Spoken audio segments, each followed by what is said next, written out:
What's happening, fam?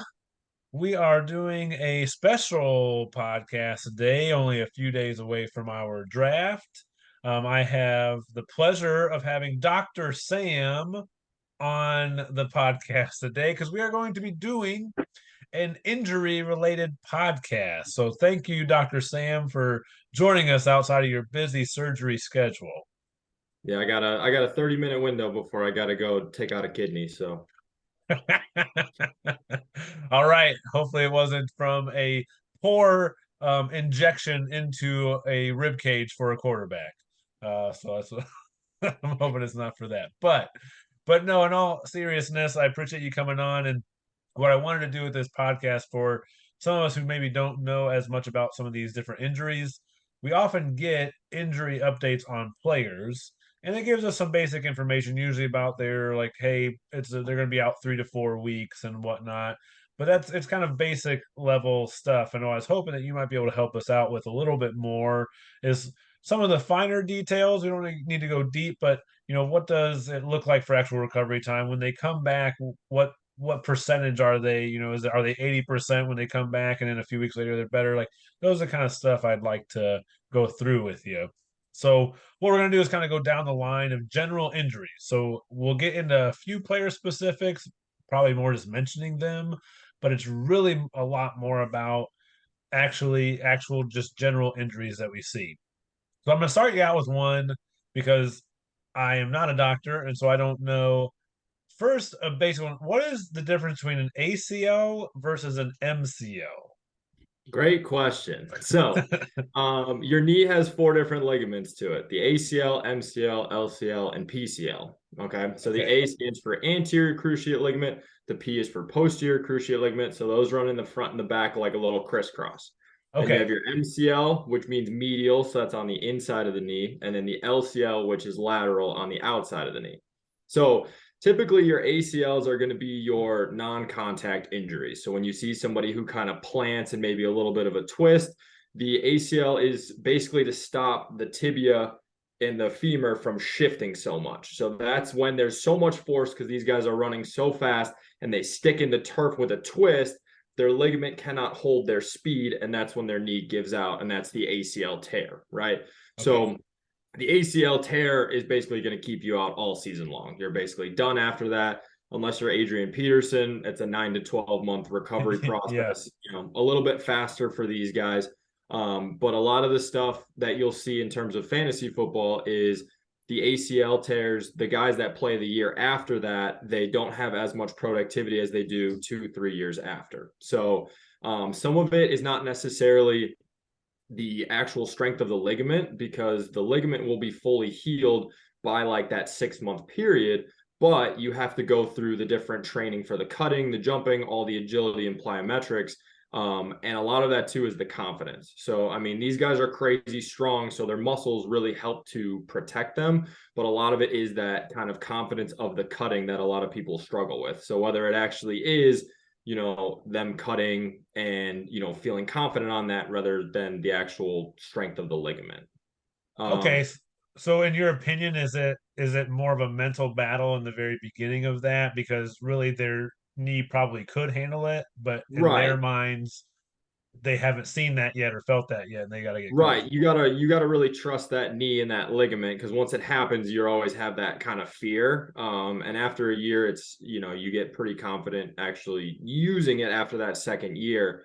They will have a little bit of like kind of residual swelling and stuff just from, the new wear and tear of doing things again because they lose so much strength from, being off of it for a little bit. But once they get back into the swing of things, it typically a lot of it's just kind of some of the confidence. So there is definitely a drop off in production in terms of fantasy the year after an ACL tear. Well, yeah, I appreciate that you explain the four ligaments because there are times where I hear about PCL or LCL and I have no idea what the heck. I was like, I thought it was just ACL and MCL because that's what we hear a lot. But it's Mhm. good to hear some of those because I know when some of these guys have these injuries, it's like multiple ligaments that are then taken out, and I'm assuming that is even worse than for you. It makes it even tougher for a Yeah. recovery. Yeah. So in terms of, the original question, the ACL versus the MCL, right? The MCL, you're not going to see it a whole lot in skill players.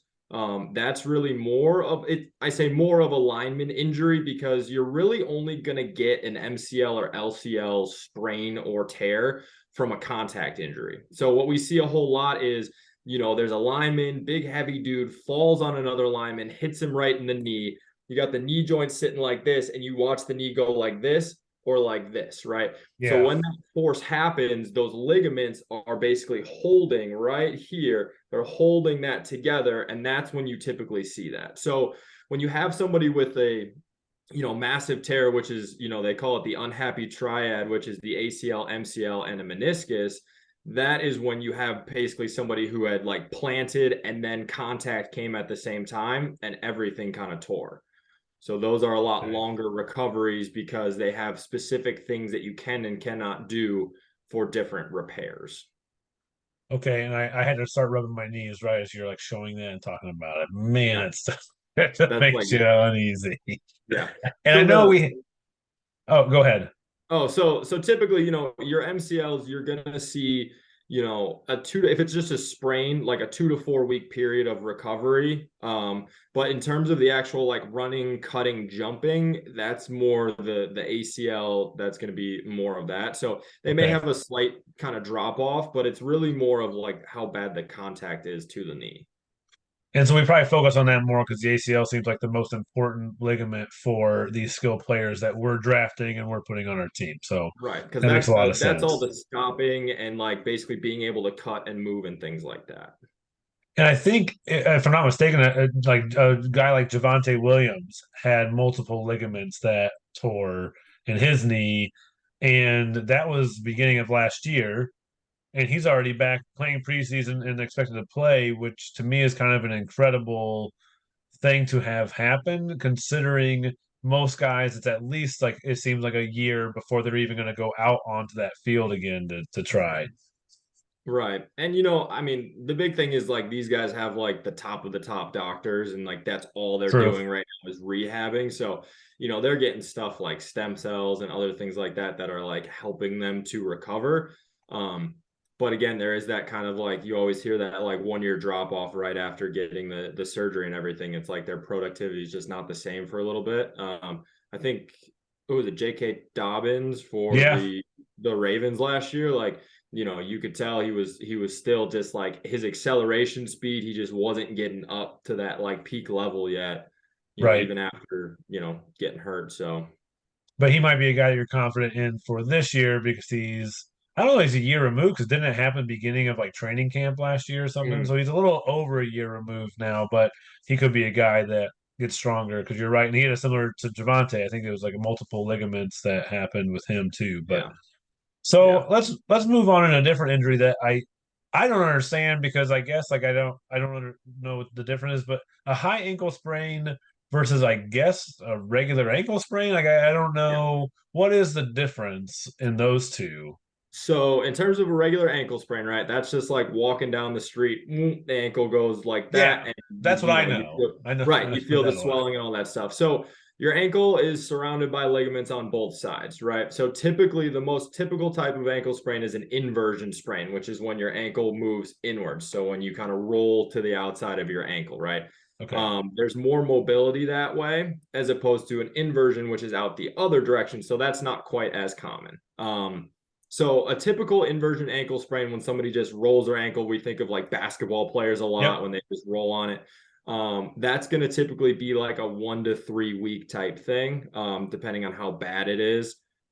Typically, you'll see kind of a drop off for maybe a week, depending on the position. If it's a not mobile quarterback that sits in the pocket, you may see a little bit. If it's more of a scrambling type quarterback, we're talking like your Jalen Hurts, things like that.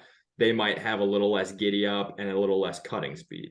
So in terms of a high ankle sprain, that is when the actual fibers between the tibia and the fibula that run in between are impacted as well. So typically that's when there's more of a force instead of just kind of a roll. There's a little bit more of a dorsiflexion force that causes that extra sprain. So Okay. it's not just the one ligament on the outside that is stretched, it's more so the damage to the higher up tissues. So like in basketball, I'm rolling, I land on somebody's foot and I roll my ankle. There's not really a force that forced me to do that. It's just then that's probably why I'm getting a standard ankle sprain. But it sounds like what you're saying is like, but when a guy like now I know Dak Prescott ended up breaking his like ankle and stuff, but that's ultimately the Right. guy rolled up on him. That's more of a Mhm. force that would happen. So are Yeah. you saying that in a high ankle sprain, it's like it's just like a normal ankle sprain, that whole same thing still happens, but then there's added Yeah, issue on top of that? typically, and you can get a high ankle sprain. The most typical motion for regular ankle sprain is that plantar flexion, so down and in, and that's when you get that like roll. Sometimes when the foot is forced upwards into dorsiflexion, you get basically like, I'm using a lot of motion here, but you have a joint like this. So this is where your foot is, and this is your tibia and fibula here, like your shin. So when it gets jammed up this way, that's what causes the tissues higher up, like right above the ankle, right at the shin, to be damaged. So that's when you get kind of that like high ankle sprain. And that's gonna be takes a lot longer to fix. Okay. And then as far as like recovery time for that, even if I'm coming back, I mean, are we looking at, hey, the guy's like 75%, 80%? Is that like to start off? Is it another confidence issue thing? Like, Yeah, I mean, typically, I mean, these guys play through a lot of ankle sprains. I think the statistics that I found is like even in running backs, it's really just like a 1 to 2 week thing if it's just like a regular ankle sprain. The high ankle sprain is going to be more like your 3 to 4 week recovery time at a minimum, depending how bad it is. And you're definitely going to see, again, talking position wise, you know, running backs especially, you're going to see a drop off because they need to be able to plant and cut off that. And so you need to be able to change direction quickly. So having that confidence to plant on that foot, and working through some of the pain, you're going to have some of that lingering pain with the high ankle sprain. Typically these guys after 2 weeks, because they get it like taped, they got a brace on, you can move pretty decently and feel pretty confident with a regular ankle sprain, but the high ankle one's going to last you a little bit longer. yeah, get some painkillers in you, you'll be fine. Yeah, get a little what is it? Toradine shot or whatever it Yeah. is. Yeah. Toradol, little Toradol of the ankle, be good to go. Yep. All right, so now I want to get into some like more of the muscle side because I think we see this a lot of, I know Jerry Judy, for example, is a big one right now. It has like a hamstring strain or sprain or something, but I know his hamstring has impacted him. And I'll even throw like the groin injuries in there because I feel like these are ones that we hear a lot. And like, oh no, like why are those so like why is it bad? And like why does it seem like people get really weary about a player that has these injuries? So basically, the way that these are all classified, whatever muscle it is, it's a muscle is always a strain. Okay, Okay. so a ligament, right, like an ACL or like the ankle is always a sprain. Okay, Okay. so when it comes to a muscle, right, you have your three different grades. Grade one is just minor tears in the tissue. So that's like you're playing rec league basketball, you haven't played in a while, you pulled a hammy, right? You Yeah. strained your hamstring muscle. So there's three different grades. The higher up you go, the more tissues are damaged. So if you have a grade 3 strain, you basically tore that muscle in half. So you think about like an Achilles tendon popping, you think about like a bicep rolling up on you. Those are all grade 3 strains, right? Those are the muscle is completely detached from one part of the bone that it's attached to. Okay. Um, the reason that people are so weary about it is because the re-injury rate is so much higher on it. So a lot Okay. of times, you'll feel better when you're walking around. It starts to feel better after a couple of days. But the hamstrings for these guys are so important because that's like their deceleration speed. So you see these guys get up to peak level and they're running, they're moving their legs. Those hamstrings are getting stretched every time that they're running. And so that's when you feel that kind of pop and that tear. So for a lot of these guys, they're getting up to peak levels very quickly and they're trying to run, stop quickly, cut. That's your hamstrings that are trying to slow you down. So a lot of these guys, like these wide receivers, you're going to see a lot of those hamstring tears. You see a guy try to beeline it down the field and take off, and all of a sudden they're grabbing the back of their leg. So the re-injury rate is very high. And one of the studies that I looked at, it was basically saying, 28% of these guys will have a re-injury to their hamstring in the same season, or I think it was within the next 2 years, but 71% of those players will have it in the same season. So these guys will have these lingering injuries for 2 years of like some type of their hamstring hurting them. And 71% of the ones that do get re-injured in the same year. That's amazing stat. And I would imagine then in general for those that time span, then your productivity is going to be less just because of a Yeah. re-injury, b mentally again like worried about it, worried about cutting stuff like that. Oh yeah. And I was looking at, yeah, hamstring strains. Typically you'll miss like 3 to 4 weeks, but this one site that I was looking at, has from 2017 to 2022, 1 week after the injury, they have like an 18% drop in productivity, right? Typically for running backs or for wide receivers over that time frame after a hamstring injury, they just don't have that same get up speed. They don't have the stopping and turning, so their corners are easily able to guard them better, and they just don't have that motion available. Yeah. What like in the groin is probably similar. Is it like a similar thing with the groin? And I imagine it's because there's a lot of cutting involved in that, and there's the side to side more. Yeah, I mean the groin and the hamstring I think are pretty similar. I think you see a lot more hamstrings in the wide receivers and a lot more of the groin in like the linemen. Just And it seems like because running backs get a lot more of the groin issues as yeah, well. and I think it's more just of the nature of it in terms of the wide receivers are running quick, kind of stop, turn, cut this way, so it's that like acceleration, deceleration speed, and with the running backs, you're kind of getting that like downhill go, but they're getting a little bit more of that turn, so their legs are getting wider when they're doing like their cutting and their turning, so that is stretching that groin muscle in there, which then you're going to get that kind of that pull. So so I guess one of the things that I think about then is kind of like the style of player that's like impacted more so because of these things. So let's just say it's a groin injury. Would it mean that a guy like a shifty back, like a Saquon Barkley, the Christian McCaffreys, those kinds of backs, would they be more impacted? And do you feel like their performance would be impacted more than, let's say, like a Nick Chubb or a Derrick Henry, who are more like north-south runners? Yeah. Anytime there's that kind of like change of direction where you have to plant and kind of push off to a side, you're going to get that kind of strain and that pull there. So that's going to cause, so anytime you're doing a little bit more of that cutting, that's going to be kind of more detrimental to you. Because you're getting that stretch of that muscle each time, and that's just going to kind of cause further and further damage.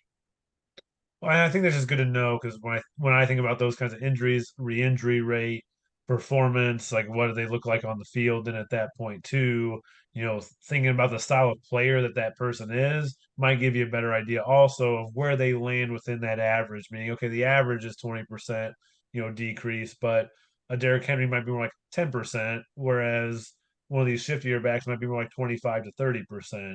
And so it's kind of thinking through that. So that actually makes a lot of sense.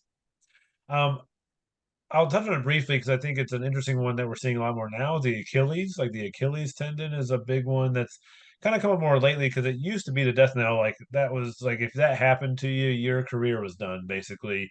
Whereas now you actually have guys coming back, and I think Cam Akers is a great person to put on there because shoot, he did it in the same year. He came back and it actually was really productive last year and got a heavy workload.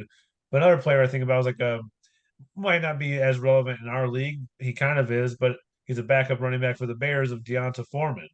He had an Achilles tear like 4 years ago. He was supposed to be the next like Derrick Henry type of guy, but he got his Achilles tear like I think his rookie year or his second year, and Yeah. then he's like battles way back to where he's actually not a bad back. But he's not the most like he's always been a bigger guy, but he's coming back too. Like anything that you want to touch on within the Achilles that we should be more aware of, or anything like Um, I mean, not necessarily. The Achilles is not necessarily like a freak injury, but I mean, the Achilles is a pretty strong tendon in your body. So basically, you have your calf muscle right, which attaches down, and that's how the Achilles is what attaches your calf down to your heel, right? So when you Yeah. have that significant force, right, where you're kind of getting that push off, that's where you feel a little bit more of that kind of like that snap. So typically, Okay.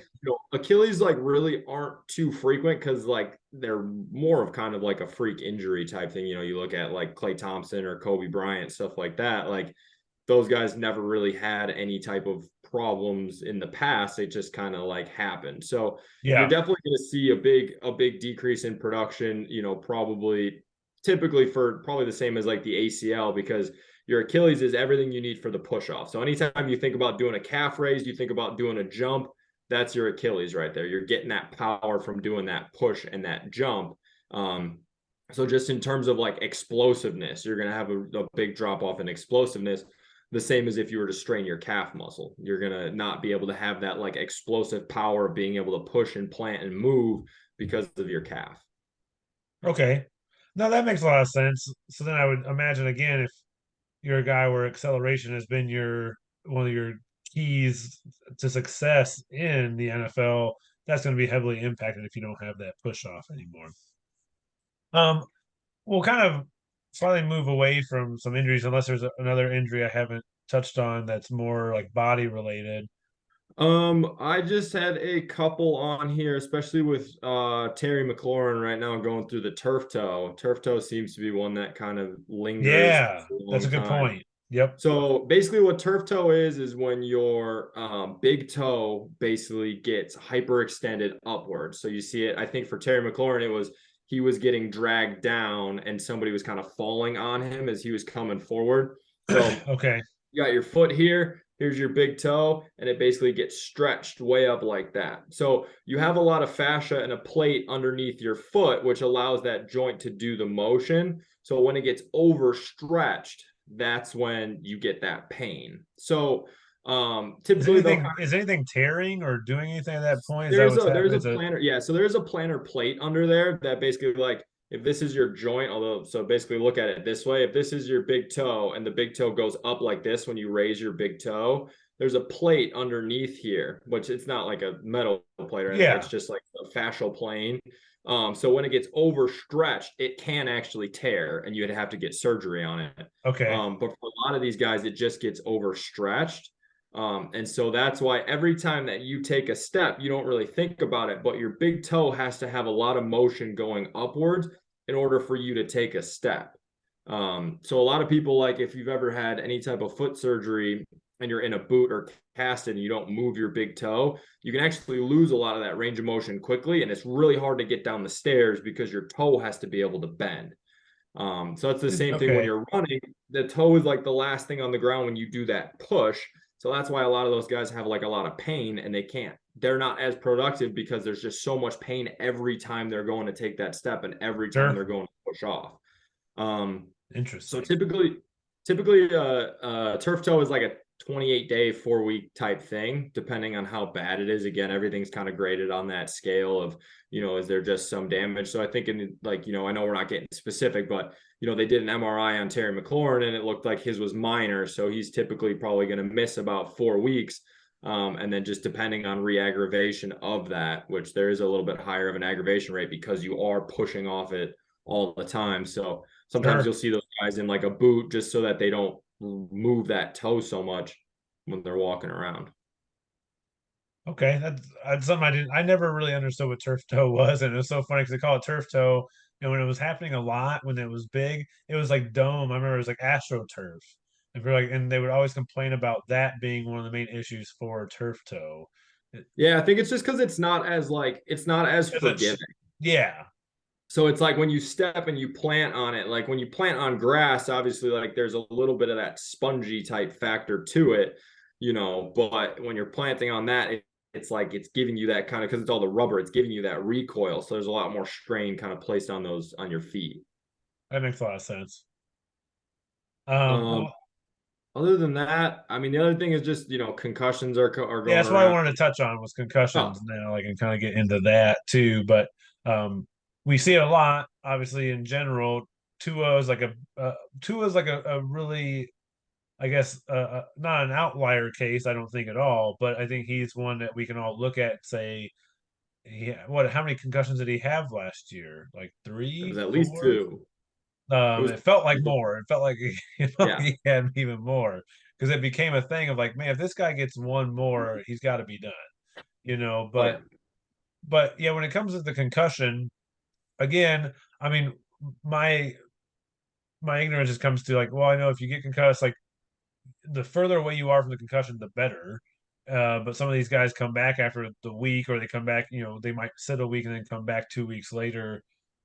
What is the re-injury risk, I guess, on that? And like, what do you see as like some of the research that you've done to say what's typical? Why do they come back as maybe as quickly as they do, and they probably shouldn't, other than getting paid money, I guess, to do to yeah. play. So concussions are a very weird kind of subject in terms of recovery, just because like they are ones that are, very symptom based. So basically, anytime you sustain contact to the head, you got a concussion, right? That's kind of the long and Okay. short of it. So, the worst forms of the concussion are more for the quarterbacks or guys that get slammed to the ground, right? Because every time you're going hat on hat with a guy, you're getting a little minor concussion. Your head's hitting something, your brain's getting sloshed around, and it's hitting the back of your head. So interesting enough, this is just a weird, like, kind of science side thing that I think is cool. There's this thing that's coming out called the Q collar. And I'm really interested to see if NFL players are starting to wear it a little bit more this year. But those headphones that they came out with that Yeah. wrap your neck like this, and then they had the thing there. So that's basically what it is. And it basically looks like that. It's really, really big in the PLL for lacrosse right now. So I looked into it. So what it is it's supposed to basically kind of compress your carotid arteries here, which blocks it, like makes a little bit less blood, or does something with the blood flow to the brain, so that there's like less sloshing around of the brain when you get hit. Huh. And it's really, really interesting. So I'm interested to see if some guys in the NFL start wearing it this year. It's like this little collar thing that you'll see, but it's supposed to like occlude it a little bit so that there's not as much transfer of blood flow, so that like the brain, the skull actually gets a little bit more full. So when you hit something, the brain doesn't move around as much. Because that's basically So it's an intentional swelling of your brain? Is that what not you're of the saying? brain, but like you have the vessels that run up and encircle your brain. I'll God, have to look okay. into this, see it. It's Oh, okay. Now I see what you're saying. Okay. So but it is swelling of, but it's more swelling of like veins that are running through into your head. Yeah, I'm gonna look up Interesting. oh I've not how it heard about works. this at all. Okay, so applies light pressure to the jugular veins, causes a slight increase in blood volume inside the head, and helps the brain reduce brain's movement upon impact. Got it. So Okay. that's basically what it is. So basically, like, around your brain, you have a big old circle. So basically, if you get, one of your arteries gets occluded, something else just picks up the slack there. So by occluding the vein, you're basically decreasing the amount of blood that can drain from the head, and therefore you're going to have more in there. So when you get hit, it's basically just kind of like a cushion. It's Interesting. very, very weird. I remember seeing it and I was like, this seems kind of weird, but apparently it's been like approved through the FDA and everything. But it's really, really big in the pro lacrosse leagues for guys. Yeah. So, but back to the original thing about, Well, oh, no, go ahead. I think that's an important thing though, because I know that Andy is looking for ways to get his blood flow more to his head and keep it bigger, and it's been a real struggle for him. So he might need to get one of these things. Maybe you can get sponsored. Raise 5 IQ points. Um, Go ahead.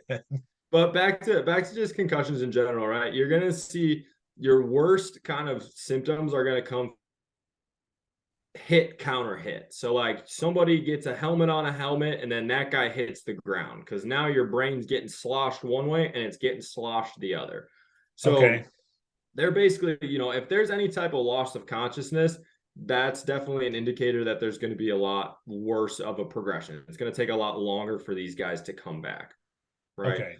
But everything is all symptom based. So basically, these guys go through some type of baseline testing that is, goes through your basic, what day is it, what month is it, what year, what's the season, all that stuff. And then some type of cognitive task, whether it's, remembering a group of numbers, remembering words, reciting stuff backwards. Now they have stuff on the computer, so they do a lot of that testing to see what your baseline is compared to that. Um, Once you go through that testing, you have to clear that testing before you even think about doing any type of activity. Because when you exercise, increase blood flow to the brain, you're going to end up feeling more symptoms. So these guys are basically they're monitoring their symptoms, whether that's like aggravation to light, noise, changes in mood, stuff like that. But once they clear that, then they have to go through some type of return to sport protocol, which is going to be like a non contact participation. So it's going to be like you're running, stuff like that. Then you have to go through a non-contact actual practice, and then you can go to contact practice to see from there. So that's how a lot of these guys are able to kind of return, is if it is, your first injury or your first experience with a concussion, it's not very bad. They can progress through the symptoms pretty good because these guys are basically, they don't have to go to a job. They don't have to do anything. They just basically rest and hole up, and then their symptoms are able to improve. It's really for the guys that have more than one that you're worried about, in quick succession, because that's when it's going to take a lot longer for it to recover. Yeah, and maybe that was more the key with Tua was that they had happened because I remember that was the thing where they claimed it wasn't a concussion when the first one, and then he came out like I don't think it was that game. I don't remember if it was that game or the next game, and then he Yeah, it was got in like a week or concussed. two. Yeah, Yeah, and then that's might be why I'm thinking that he got a third, at least a third one, because I thought it was like then a few weeks later, it was like it seemed like again. yeah, But that's interesting to know. So just for us out there that obviously are watching it and seeing it and knowing, okay, hey, that seems to be bad. Just having a change of plans then for that player, knowing that they might be out for a while. And as you mentioned, if they've already had a concussion and they got a second one, in yeah, that year, knowing making almost plans to not necessarily be out from the player, but there I did notice there were multiple players last year that were out for 3 or 4 weeks because they had a second one, and I'm glad they were. I'm glad they held them out, but like just be understanding that when it's multiple, then that they'll be gone for a longer time frame than when they if they just had one. yeah. So I mean, again, I'm going through kind of this site that I found. Typically on average for like your running backs, wide receivers, stuff like that, it's typically like 1 to 2 weeks, more sort of like the 2 weeks for a concussion to return. And that's just more because it's like anytime the ball is coming to them, there's going to be contact, right? Got Yeah, to get the running back down, got to get the wide receiver down. So there's going to be more contact. Quarterbacks are typically about a week or so, depending on how bad it is, just because there's not quite as much contact involved with the quarterbacks. right on. Well, I know we've gone through kind of multiple injuries and some that are consistent. That's why I wanted to talk about it just for us as fans of the game in general, and obviously doing fantasy football, it's good for us to have more of that kind of knowledge. Hopefully, others learn a thing or two from what you talk. I know I did just in general about things I didn't even realize, like that shit. I probably have concussion, so many concussions I can't even count them. But also we went through like ACL and knee injuries, which we have a few players coming off of those, like a Brees Hall for the New York Jets, which is partly why they got Dalvin Cook because Brees Hall is still recovering from that knee injury. You have a Javante Williams, they got some P Ryan, and so you can see, but knowing that hey, this is how they recover, and as they go on and get more confident, they get better. It's things to think about with that. I think about a guy like Kyler Murray who's starting out on the IR and on the pup list for the first 4 games. He's out, but he's also had a knee injury, if I'm not mistaken. You Oh have yeah. Cam Akers, like I mentioned, who came back in the same year from an Achilles tear, which is really unheard of. He's now technically a year removed. Is he going to be better? Those are things I think about, and then obviously monitoring those hamstring and those groin injuries because you start to see those pop up and just realizing like, okay, backup plans. A lot of these things we talk about are still a backup plan, and to then have a mindset more of knowing the average injury time that you kind of gave us and what it looks like to say, okay, if this person has these injuries, they could be lingering. I might need to make sure that if I'm drafting a guy that has one of these injuries, I might need to think more about that specific position that I need to build up a little bit more of because I took Brees Hall wanting him for the back end of the year, but that also means I probably should need to take more running backs to secure that I can get to, the back end of the year to be able to utilize a Brees Hall.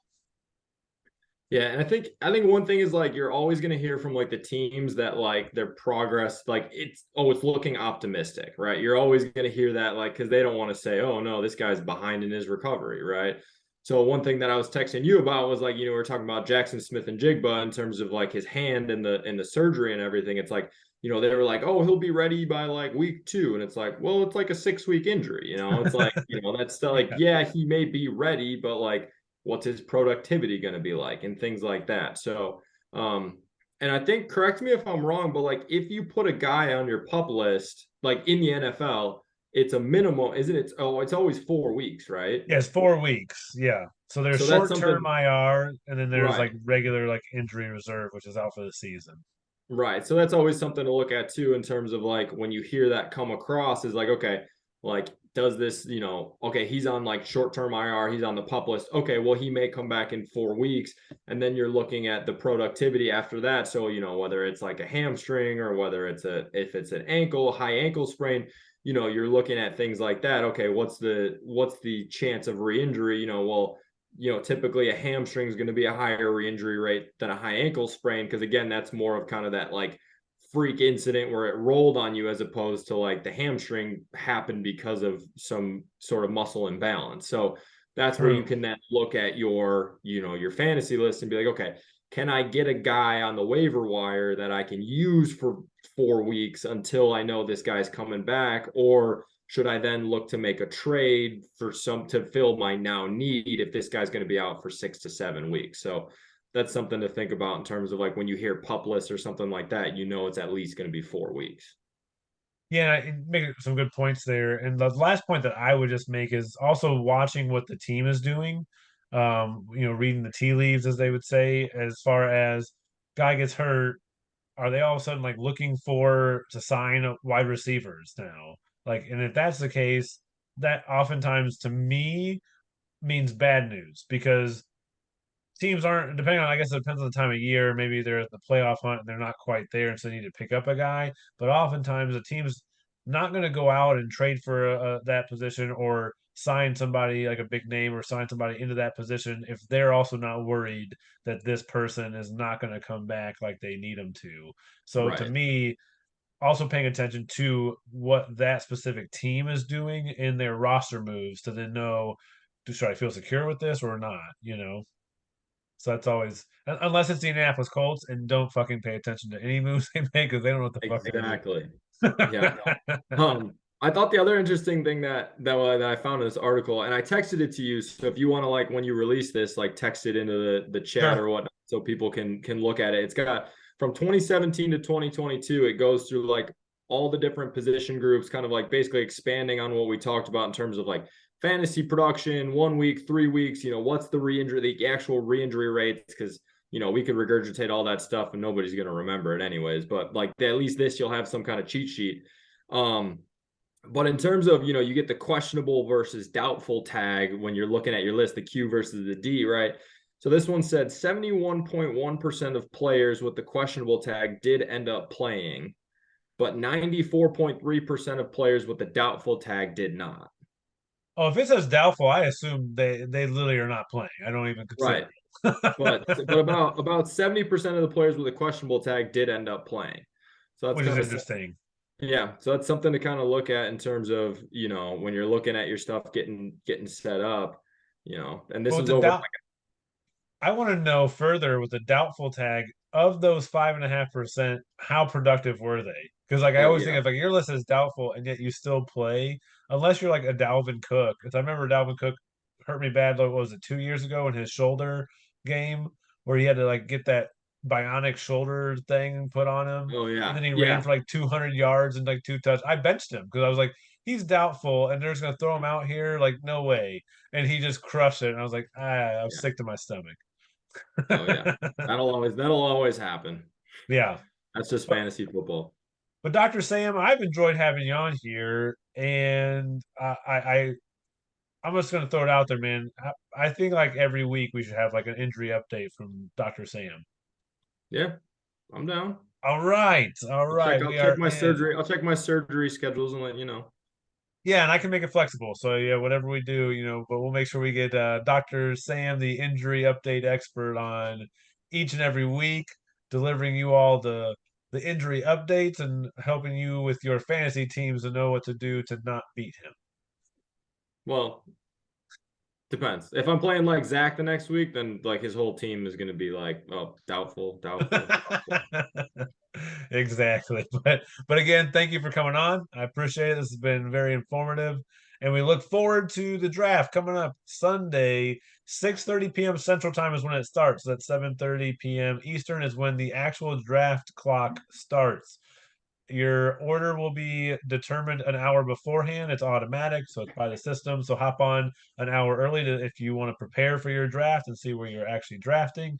The Zoom call will start at that time as well. So it'll start an hour before the draft also, so we can all hop on together and talk some shit while we are drafting. But thank you again, Dr. Sam, and I will see you here in a few days. Yeah. Best of luck drafting, everyone. Peace.